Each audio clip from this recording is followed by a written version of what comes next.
ஐயா அவர்கள் பாட்டாளி கட்சியினுடைய வரலாற்றை தெளிவாக தொடக்கத்திலிருந்து சொன்னார்கள்.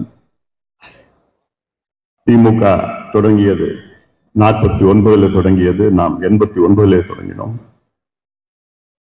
35 ஆண்டுகள் ஆகியும் இன்னும் நாம் ஆளும் கட்சியாக வர முடியாத ஒரு சூழல் இருக்கிறது. நம்மிடம் எல்லாம் இருக்கிறது, மக்கள் பலம் இருக்கிறது, இளைஞர் சக்தி இருக்கிறது, நல்ல தலைமை இருக்கிறது, நல்ல கொள்கை இருக்கிறது, நல்ல செயல் திட்டம் இருக்கிறது. நம்மை விட தமிழ்நாட்டிலே யாரும் தமிழ்நாட்டின் முன்னேற்றத்திற்கான செயல் திட்டங்கள் யாரிடம் இல்லை. உண்மையான செயல் திட்டம், அவ்வளவு திட்டங்கள் எல்லாமே இருக்கிறது. ஆனால் மக்களுடைய அங்கீகாரம், நமக்கு கொடுக்கின்ற அங்கீகாரம் தேர்தல் மூலமாக நமக்கு கிடைக்கவில்லை. நிச்சயமாக கிடைக்கும், மாற்று கருத்து கிடையாது. அதற்கு ஒரு முக்கிய காரணம் இப்பொழுது நடைபெற்றுக் கொண்டிருக்கிறது மக்கள் விரோத ஆட்சி, திமுக ஆட்சி. இது அகற்ற வேண்டும் என்று அனைத்து தரப்பு மக்களும் முடிவு செய்திருக்கின்றார்கள்.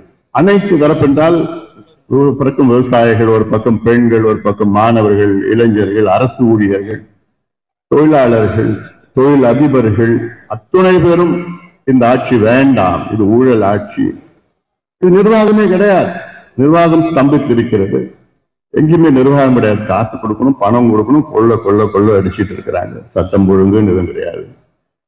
தெரு தெருவா கஞ்சா வித்துட்டு இருக்கிறாங்க, தெரு தெருவா கள்ளச்சாராயம் வித்துட்டு இருக்கிறாங்க, போதைப் பொருட்கள் எல்லாம் வித்துக் கொண்டிருக்கின்ற ஆட்சி வேண்டாம் என்று மக்களுடைய முடிவு வந்துவிட்டார்கள்.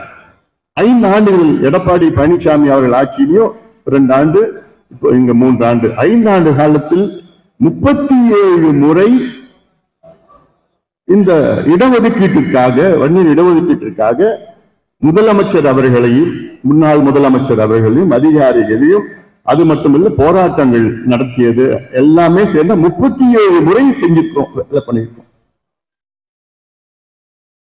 ஒரு சில முட்டா பசங்க ஏதோ இது தேர்தலுக்காக பண்றோம்னு சொல்லிட்டு இருக்கான். அவனுக்கு அறிவு இல்லை. அது 45 வருஷமா ஒருத்தர் போராடிட்டு இருக்கிறாரு.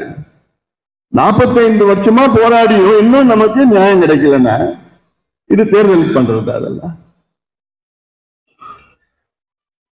உனக்கு அவ்வளவு அக்கறை தான், நீ கொடுத்துட்டு போ. இவ்வளவு காலமா போராடிட்டு இருக்கிறோம், என்ன எதுக்கு போராடுறோம்? படிப்பு குடியா, வேலை குடியா? இந்த பிள்ளைங்களுக்கு படிப்பு கொடு, கோமரம் கட்டிட்டு இருக்கான் பாரு, அவனுக்கு படிப்பு கொடு. ஏதோ படிச்சு முடிச்சு பிள்ளைங்களுக்கு வேலை கொடு. அதை கொடுக்க துப்பு இல்லை உனக்கு. ஏதோ தேர்தலுக்காக அதுல எல்லாமே ஒருத்தர் சொல்றாருன்னா அவருக்கு இன்னும் ஒரு மாசம், ஒரு வருஷம் அப்புறம் அவருக்கு வேலை இல்லாம போயிடும்.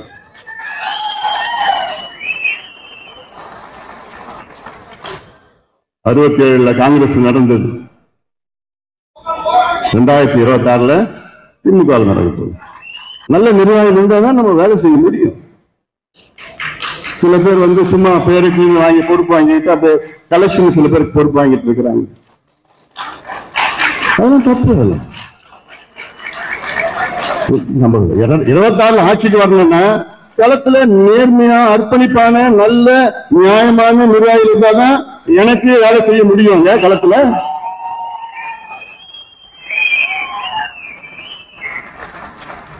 ஒண்ணு இல்லாம எல்லாம் இது பண்ணிட்டா உடனே ஒரு பொறுப்பு, அது பண்ணிட்டா பொறுப்பு. ஒரு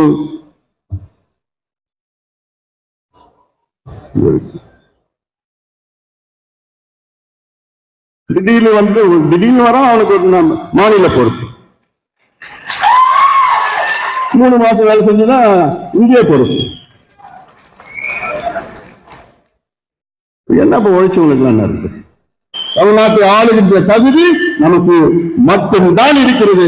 ஆனால் அதே வேளையில நாம் 2026 நம்ம கூட்டணி ஆட்சியை நாம் அமைப்போம். கூட்டணி ஆட்சியை நாம் அமைப்போம். தைரியமா இருங்க. அதெல்லாம் யாரும் ஐயோ நம்ம அது தோத்துட்டோம், அந்த தேர்தல் தோத்துட்டோம், இந்த தேர்தல் தோத்துட்டோம், அது எல்லாமே நமக்கு ஒரு அனுபவம் தான். இந்த தேர்தல் நம்ம தோத்துருக்கிறோம். ஆனா அதே நேரத்தில் அந்த கட்சிக்கு என்ன நடந்தது தெரியல, நம்மளால அதுதான் அரசியல், அதான் அரசியல். இல்ல நமக்கு மரியாதை கொடுப்பாங்களா அவங்க? இல்ல. இப்போ மரியாதை கொடுக்க போறாங்க எல்லாமே, அவங்க மட்டும் எல்லாமே தான். இதுதான் அரசியல் பிரிவும். இதெல்லாம் பார்த்துக்கணும். சும்மா இப்ப அங்க திமுக ஒரு 2 பேருக்கு ஜெயிச்சு என்ன பண்ணிட்டு இருக்காங்க? ஐயா ஐயா அடிமையா இருக்கிறாங்க. என்ன ஆக போதில்ல, எனக்குமே நம்மதான் ஐயா தான் என்று தமிழ்நாட்டுக்கு வழிகாட்டு. ஐயா தான் வழிகாட்டு. ஐயா சொல்றது தமிழ்நாட்டு நடக்கும். அதனால இதெல்லாம் மத்த என்ன யார் எப்படி சொன்னாலும், ஐயா பத்தி யார் என்ன சொன்னாலும் ஒண்ணு இல்லாம ஆயிடுவாங்க. அதை பார்த்துக்கணும். வேலை எல்லாமே ஒருத்தர் சொல்றாருன்னா அவருக்கு இன்னும் ஒரு மாசம் 1 வருஷம் அப்புறம் அவருக்கு வேலை இல்லாம போயிடும்.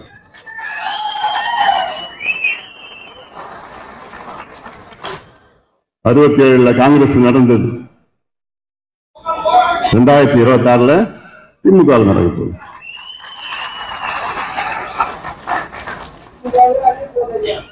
அதான் தெரிஞ்சு போகுது. இதுதான் நம்ம தான் அதுக்கு அடித்தளம் வைக்க போறோம். ஏன்னா இவ்வளவு ஆணவம்லாம் நான் இது வரைக்கும் நான் பார்க்கவே இல்லை. அதுக்கு இன்னும் நிர்வாகம் நடக்கல, ஒண்ணுமே நடக்கல. எங்க பார்த்தாலும் எல்லாத்தோட எவ்வளவோ சொல்லிட்டு, எங்க பார்த்தாலும் கொலை நடக்குது, நீதிமன்றத்துக்குள்ள கொலை நடக்குது, ஆஸ்பத்திரியில கொலை நடக்குது, அண்ணா பல்கலைக்கழகத்தில் நடக்குது. அண்ணா பல்கலைக்கழகம் புகழ்பெற்றது சென்னையில மையத்தில் இருக்குது. அங்க பார்த்தா பாலியல் வன்கொடுமை பெண்களுக்கு. இது யாரு என்னன்னு கண்டுபிடிக்க முடியலையா? ஒருத்தன் ஏதோ பிடிச்சி பண்ணியிருக்காங்க, இன்னொருத்தன் யாரும் தெரியல, விசாரணை கேட்டா. இதெல்லாம் எவ்வளவு தினம் பிரச்சனைகள் இருக்கு. இப்போ விவசாயம் எல்லாம் வராங்க. ஐயா இன்னொன்னு அறிவிச்சார், போராட்டம் ஒன்று அறிவிச்சிருக்கிறார். டெல்லி போன்ற ஒரு போராட்டம் சென்னையில் அறிவிச்சிருக்கிறார். வேற யாராலும் அறிவிக்க முடியாது, நம்ம ஐயாவை தான் அறிவிக்க முடியும். ஐயா கூப்பிட்டாருன்னா லட்சக்கணக்கான மக்கள் அங்கேயே தங்கிடுவாங்க. அவ்வளவுதான். அதாவது எம்பார்கோ அகைன் சென்னை சுத்தி அப்படி சென்னைய சூழ்ந்து அப்படியே உள்ள இருந்து யாரும் வெளியில யாரும் உள்ள போக முடியாது. இது வர வருஷத்துல தேதி ஐயா பிக்ஸ் பண்ண போறாரு. இதோட பெரிய போராட்டம், சமூக நீதி போராட்டத்துக்கு தயாரா இருங்க. புரியுதா? சமூக நீதி போராட்டம் என்ன? இடஒதுக்கீடு, இது எங்களுடைய உரிமை. இடஒதுக்கீடு எங்களுடைய உரிமை, இன்னும் ஏமாற்ற முடியாது. அதனால இதெல்லாம் போடுங்க, பாருங்க, நிச்சயமா நடக்கும். உங்களுக்கு தைரியம் இல்லை முதலமைச்சருக்கு. என்னைக்கு ஜாதி வாரி கணக்கு நடத்துறதுக்கு தைரியம் இல்லாத ஒரு முதலமைச்சர். ரேவந்த் ரெட்டி ஆந்திரா தெலுங்கானா முதலமைச்சர், அவருக்கு தைரியம் இருக்கு. ஒரு கூட்டணி கட்சி ராகுல் காந்தி தெலுங்கானாவில் ஜாதி வாரி கணக்கெடுப்பு நடத்துவதற்கு அது தொடங்கி வைக்கிறார் ராகுல் காந்தி. அவர்கிட்ட போய் கத்துங்க முதலமைச்சர் ஸ்டாலின் அவர்களை. ஆந்திராவில் பண்றாங்க, கர்நாடகாவில் பண்ணிட்டாங்க, ஒரிசால பண்றாங்க, ஜார்க்கண்ட்ல பண்றாங்க, பீகார்ல பண்ணி முடிச்சுட்டாங்க. அங்கெல்லாம் சட்டம் இருக்குது. ஆனா இவர் கேட்ட இங்க சட்டம் இல்லைன்னு சொல்றாரு. ஸ்டாலின் ஜப்பான்ல இருக்கிறாரா? தமிழ்நாட்டில் தானே இருக்கிறாரு. தமிழ்நாடு இந்தியாவில் தானே இருக்குது. இந்தியாவில் மற்ற மாநிலங்கள்ல பண்ண முடியுது, மற்ற மாநிலங்களுக்கு சட்டம் இருக்கு. ஆனா தமிழ்நாடு மட்டும் சட்டம் இல்லையா, அதிகாரம் இல்லையா? யார் ஏமாத்துறீங்க? அவ்வளவு மனசுல வன்மம் இருக்கு. கொடுக்க கூடாது. ஐயோ கொடுத்தா எடுத்தா போதும், முடிஞ்சு போச்சு. கணக்கு எடுத்துட்டா அவங்க எப்படி கேட்பாங்க, அவங்க எப்படி கேட்பாங்க, இவங்க எப்படி சொல்லுவாங்க. அப்படிலாம் அதான் இதுதான் சொல்ல. அது நிச்சயமா இப்போ அவங்க இப்போ எக்ஸ்போஸ் ஆயிட்டாங்க. நம்ம சொன்ன இல்ல, நான் 15% கூடியா நான் அதுவும் பதில் இல்லை. அப்போ எல்லாருக்கும் தெரிஞ்சு போச்சு. திமுக வன்னியர்கள் எல்லாரும் இன்னைக்கு அவங்களும் கோபத்துல தான் இருக்கிறாங்க. அவங்களுக்கும் தெரிஞ்சு போச்சு. இப்ப தெரிஞ்சு போச்சு, இவங்க கொடுக்கறதுக்கு மனசு இல்லைன்னு தெரிஞ்சு போச்சு. இப்போ ஒரு வார்த்தை கூட சொல்லல. மாறாக ஐயாவை கொச்சப்படுத்தி நம்மளை கொச்சப்படுத்திட்டு இருக்காங்க. உடம்புல இந்த வன்னியரத்தம் ஓடுதா இல்லையான்னு தெரியல. பாலு தான் கேட்கணும். என்ன பேசிட்டு இருக்கு? பேசுறது 2 நிமிஷம் ஆகும். ஆனா அந்த அளவுக்கு நம்ம ஐயா எங்களை நல்ல வகையில வளர்த்திருக்காரு. டீசன்ட் அண்ட் டெவலப்மெண்ட் பாலிடிக்ஸ், நாகரிகமான முறையிலே நம்மள என்ன மட்டும் உங்களையும் தான் சொல்றேன். அதனால இதெல்லாம் தயாரா இருங்க, தைரியமா இருங்க, களத்துல இறங்குங்க. இது வரும் காலம் நம்முடைய காலம், வரும் காலம் நம்முடைய காலம், இனி வரும் காலம் எல்லாம் நம்முடைய காலம். இனி நமக்கு வெற்றி மேல் வெற்றி, வெற்றி மேல் வெற்றி. நம்ம தைரியமா களத்துல இறங்க, உறுதியா நாம் வெற்றி பெறுகிறோம்.